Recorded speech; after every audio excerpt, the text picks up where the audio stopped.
Ама Роска ще ти смаже другия път. О, това не беше ли закана? Мисля да предизвикам Кристина Златева на полушот битка. И здравейте на всички, тук сме с Росен Цаков.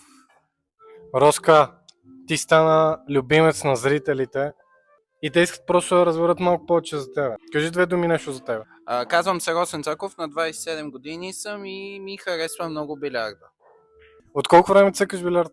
3-4 години. Добре, Роска. Всички искаме да знаем, кой ще е твоя следващ опонент. Мисля да предизвикам Кристина Златева на полушот битка. Вау. Това явно е предизвикателство за Криси. Единственият проблем е, че тя в момента е в Америка и не се знае кога ще дойде, но Роска, какво да очакваме от теб за 2025?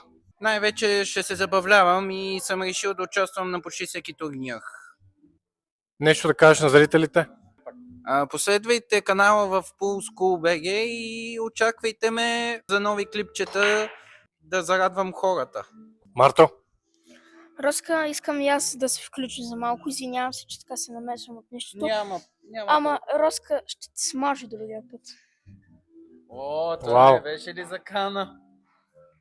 Напишете в коментарите дали искате втори матч Роската срещу Марто. Роска, мерси за интервюто. Последвайте канала, лайкнете този клип, напишете в коментарите какво искате да видите с Роската и ще се видим следващия път. Чао! Чао!